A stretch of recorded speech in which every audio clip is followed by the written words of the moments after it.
What is up? What's going on? And welcome, fellow fans of Clash of Clans. It is your host, Galadon. Super excited that you were able to stop by to invest a few minutes of your day in the journey that is No Cash Clash. The 73rd episode on our way to fully maxing out Town Hall 14 in Clash of Clans without spending a penny, without dropping a dime, without chucking a buck. It's going to happen. We're going to do it, you guys. And your support, your likes on this episode and every episode are the urging that I need, okay?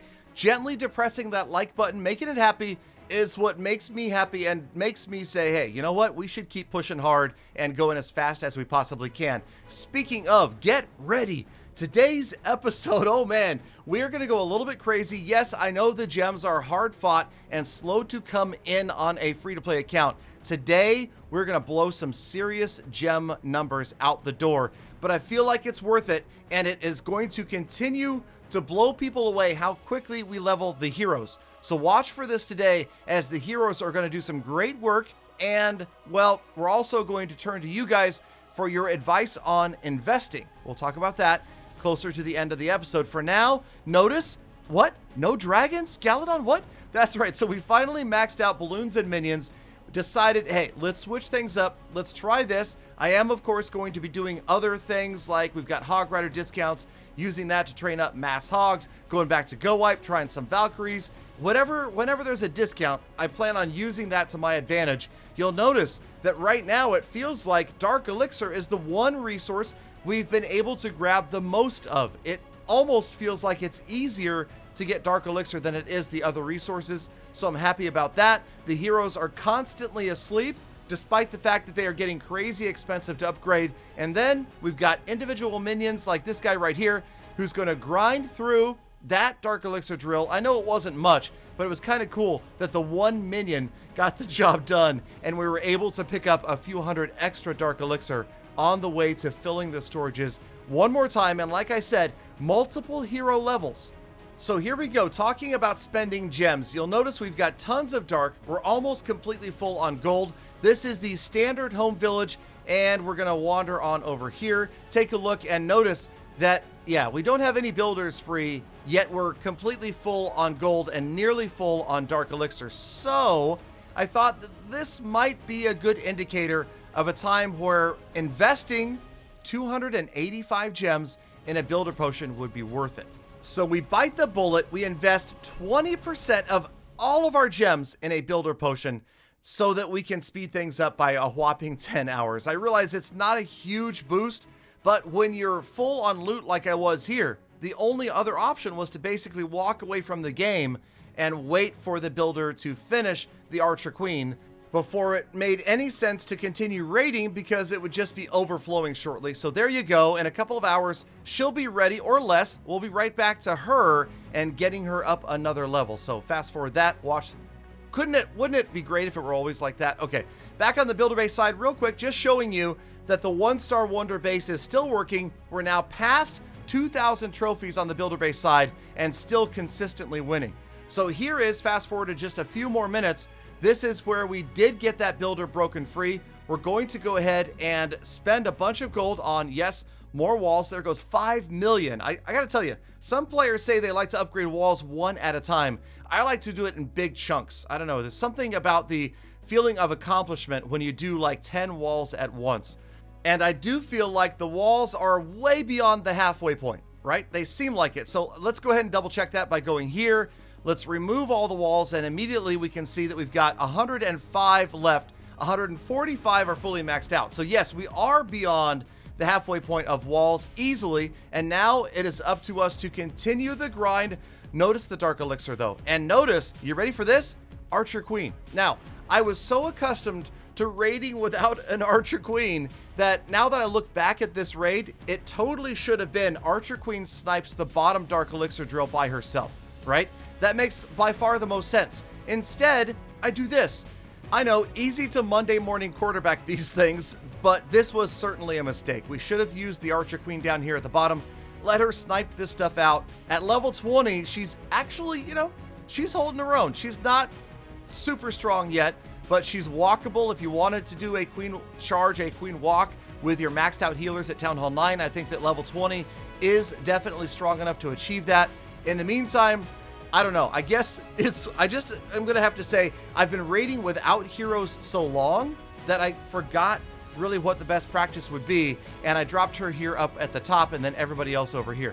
So does she really help out that much? Watch as the raid progresses. I feel like maybe she's going to provide a little bit of a funnel, but again, it's balloons, so they don't need the funnel quite the same. They're going to maybe tank for her a little bit. She's going to get in down the side here. The balloons, it comes down to, as always, spell timing and placement, trying to get them in. And, you know, I'm pretty pleased with the overall result of the raid, but I will tell you this.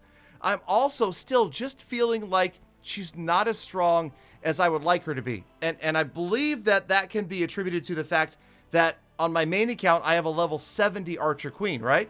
She's absolutely fantastic at level 70. She just devastates buildings, and it's not the same here. You know, when you hit her ability at level 20, it doesn't compare as to when you hit it at level 70 and she's suddenly like two-shotting major buildings. I mean, she can't even one-shot a builder hut.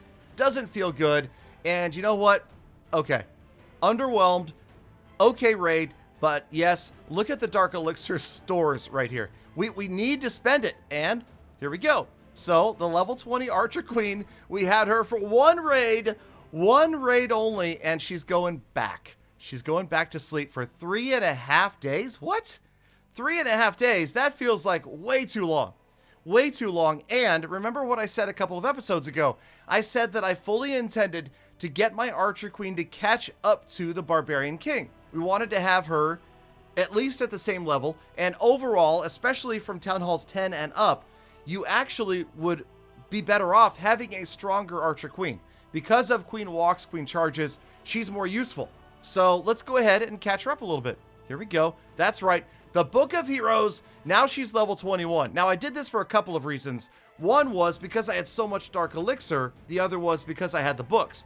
So now she's on her way to level 22, catching up to the Barb King, and we can collect the Book of Heroes from the free pass side, and we don't have to worry about getting forced to sell that at the end of the season. So now it's 4 days for an Archer Queen.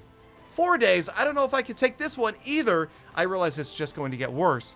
But here's the situation I'm in. I have 55,000 Dark Elixir, and I almost forgot about this. We do indeed have a rune. I have a rune of Dark Elixir as well that I've been saving for way too long. And perhaps we'll do like double heroes or a hero and golems or something. But that rune right there makes no sense to spend it when I already have 50,000, which isn't enough for another queen level. So let's hold off. Let's go back to raiding, and we'll think about this in a future episode.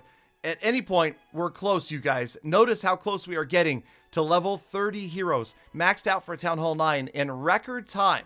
And it's raids like this that are getting us there. Look, we've already gained several thousand more Dark Elixir. We're up to 80,000, 87,000 Dark Elixir now. We go in with the balloons and the minions. And I have to say, I don't know. I feel like I should start a poll. And maybe I'll put it on my community page, or maybe on Twitter, or maybe in a live stream. But what do you think is better? Dragons and balloons, or balloons and minions? Obviously, both raids cost about the same. Dragons a little bit more expensive in Elixir. They both take about the same amount of time to train. Dragons, again, a little bit longer. But what about the efficiency? How easily can you clear out a base, especially a base that's got a lot of deeply embedded Dark Elixir? It's tough to say. It really is. I mean, this is a solid raid right here with the balloons and minions, and you can see it's working out pretty well. So the fundamentals are, again, spell timing and placement. But I would love to hear your opinions on which of these two strategies in the long run is more effective. Remember, back in the early episodes of Town Hall 9, I had always planned on, hey, at some point, I'm going to go to all balloons and minions, and that's what I will raid with for weeks and weeks. But I've become so accustomed to dragons that I feel like maybe I don't need to switch. You know, maybe dragons are the way to go. Either way, I'm looking for, and you got to remember this, I'm looking for a spammy army, an army that doesn't take a lot of concentration, because these raids are happening throughout the day. And people keep asking, how is it, Galadon, that you're advancing so quickly? Remember, you guys, that I am at a desk on the computer, live streaming and making videos for a living, so I have lots of time to play. Here, yes, I did not leave the 99 Mercy. You thought I might? No, no way. Not a 99 1-star Mercy. That is not going to happen on my watch. There's the loot, over 1.1 million, and another 5,000 dark elixir. So again, the numbers just keep flying on up. They cannot stop me. And let's check it out one more time. Back over to the progress base, and you can see things are looking good. Resources are almost full again. And there's a Book of Heroes in the shop. That is the question. Of course, we buy the training potion for 25 gems, but that Book of Heroes for 500 gems, do we do it? Do we buy it? Let me know. Please advise me in the comments, and we will make a decision in episode 74. In the meantime, it's the status report where we find that this is about where we're going to stay in trophies unless we push or drop. So we're just going to have to live with that for now. For gems, yikes. That's right, we lost 321 gems today, but we had a big boost of 2 levels in the Archer Queen. They're both to level 21. The Gold Grab, Elixir Escapade, Heroic Heist, up by several million each, looking good. And again, that next goal is all about the Book of Heroes. Do I buy it? Do I bite the bullet and invest 500 gems in accelerating this account's heroes even more? All right, I think you guys know what I'm thinking. What are you thinking? You made it all the way to the end of the episode. That means you're the true Gala fam. I love, think about, appreciate every single one of you every single day. So stay inside, wash your hands, be kind to other people, animals, and play, and I'll see you back here again tomorrow for more Full Attacks.